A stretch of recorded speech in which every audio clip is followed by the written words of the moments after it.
minggu telah berlalu. Kondisi Erlan juga sudah pulih seperti semula. Hanya saja, ia harus tetap rutin untuk melakukan kemoterapi.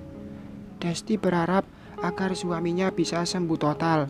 Meski kata dokter tidak ada harapan, tetapi melihat kondisi Erlan saat ini, Desti yakin jika suaminya bisa sembuh total.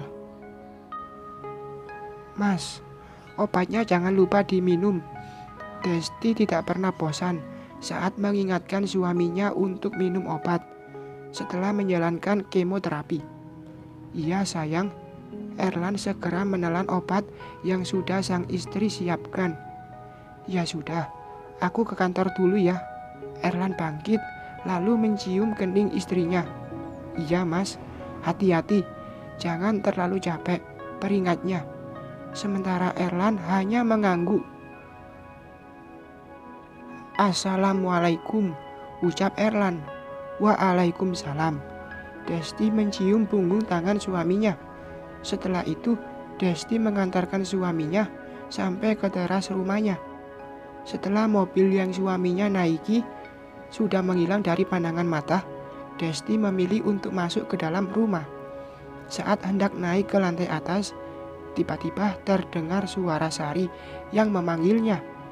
Desti pun menghentikan langkahnya. Sari, ada apa? Tanya Desti. Mbak, aku ingin cerita. Apa Mbak ada waktu? Jawab Sari. Ada, ya udah. Kita duduk di taman sebelah rumah saja ya. Desti mengajak Sari untuk duduk di taman sebelah rumah. Memangnya kamu mau cerita apa? Tanya Desti. Sari terlihat gugup sembari memainkan jemarinya. Mbak, ada pria yang berniat untuk melamarku. Desti tersenyum. Wah, serius kamu? Siapa? Namanya Rama, Mbak. Tapi aku khawatir. Sari menundukkan kepalanya dengan raut wajah khawatir. Khawatir kenapa? Tanya Desti.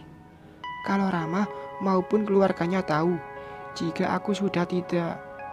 Sari menggantung ucapannya. Rasanya sangat memalukan ketika mengingat hal itu.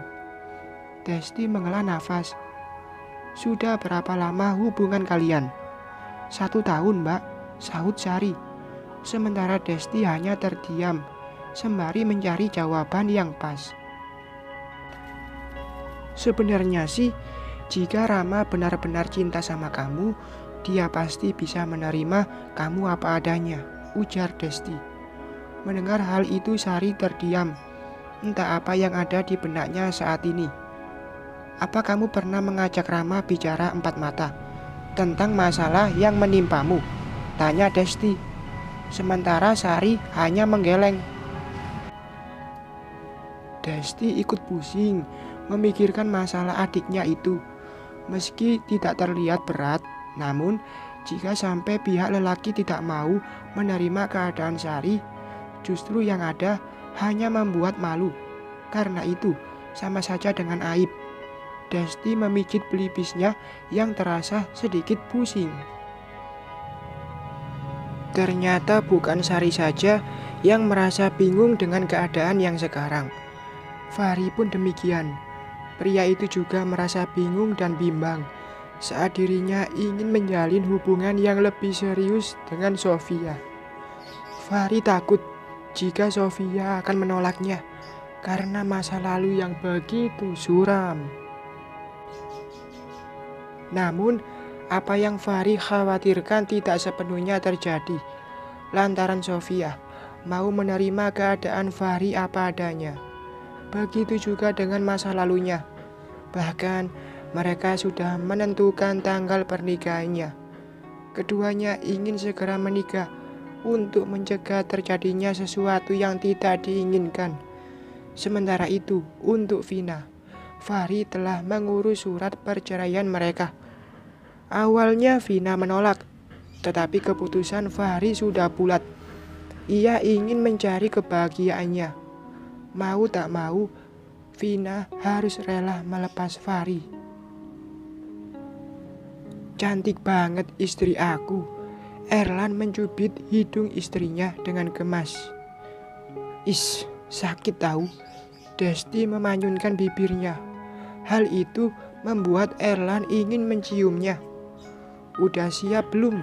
Tanya Erlan. Udah. Desti mengangguk. Ya udah, kita pergi sekarang aja. Jangan lupa bawa tisu yang banyak. Takutnya nanti kamu. Belum sempat Erlan melanjutkan ucapannya, Desti sudah melototinya. Karena ia tahu jika suaminya itu tengah menyindir dirinya. Enggak sayang, aku cuma bercanda kok, ujar Erlan seraya tersenyum. Kita pergi sekarang ya. Erlan merangkul pinggang Desti dan membawanya keluar dari kamar. Keduanya akan segera pergi ke pernikahan Fahri dan Sofia. Dalam perjalanan, Desti memilih untuk melihat keluar jendela, sementara Erlan fokus untuk menyetir. Jalanan ibu kota yang cukup ramai dengan berbagai kendaraan. Setelah cukup lama, akhirnya mereka tiba di rumah Sofia. Setelah memarkirkan mobil, keduanya segera turun. Setelah turun dan merapikan penampilan, keduanya bergegas masuk ke dalam. Suasana cukup ramai. Acara juga terlihat mewah. Erlan dan Desti langsung menuju ke pelaminan untuk memberikan ucapan selamat kepada pasangan pengantin tersebut. Selamat ya, akhirnya kalian menikah juga, ucap Erlan. Terima kasih. Fahri tersenyum. Begitu juga dengan Sofia. Selamat ya, semoga pernikahan kalian langgeng, sakinah, mawaddah, dan warohmah, ucap Desti. Terima kasih.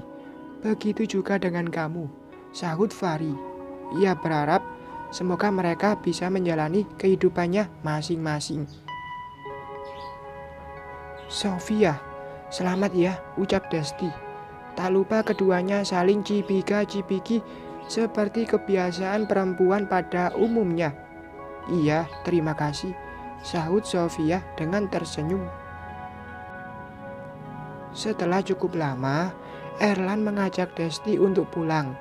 Tetapi sebelum itu, keduanya juga akan datang ke acara resepsi pernikahan. Erlan akan mengajak istrinya datang ke resepsi pernikahan sahabat SMA-nya. Awalnya Desti malas untuk ikut, tetapi Erlan terus memaksanya. Akhirnya wanita itu mau. Tidak butuh waktu lama, mereka tiba di gedung tempat resepsi pernikahan sahabat Erlan. Keduanya segera turun dan masuk ke dalam gedung megah tersebut. Acaranya begitu mewah. Tamu undangan pun tidak tanggung-tanggung. Untuk mempersingkat waktu, Erlan langsung mengajak istrinya naik ke pelaminan untuk memberikan ucapan selamat. Belum sempat Erlan dan Desti naik ke pelaminan, tiba-tiba seorang wanita datang menghampiri mereka. Bahkan wanita itu langsung memeluk tubuh Erlan. Hal itu membuat Desti merasa kurang suka, karena bagaimanapun ia adalah istrinya. Takut terjadi kesalahpahaman, Erlan langsung melepas pelukan wanita itu yang tak lain adalah Intan, mantan kekasihnya dulu. Sontak Intan mengerutkan keningnya. Mungkin wanita itu merasa tidak suka dengan sikap Erlan. Kenapa? Intan mengerutkan keningnya. Maaf, aku hanya ingin menjaga perasaan istriku, ujar Erlan, lalu menarik pinggang Desti. Oh, jadi dia istri kamu yang janda itu. Bisa-bisanya seorang Erlan jatuh cinta sama janda. Apa tidak ada? Cukup. Jangan pernah kamu menghina istri aku. Status itu tidak menjadi masalah. Mau dia janda atau bukan, asalkan kami saling mencintai dan mau menerima kita apa adanya tanpa syarat. Erlan memotong ucapan Intan. Hal itu membuat wanita berambut sebau itu merasa diremehkan. Suasana yang ramai membuat para tamu tidak menyadari apa yang terjadi di antara mereka. Setelah itu, Erlan memilih untuk memberikan ucapan selamat kepada sahabatnya itu. Dan setelah itu, Erlan akan langsung mengajak pulang istrinya. Ia tahu bagaimana perasaan Desti saat ini. Bersambung.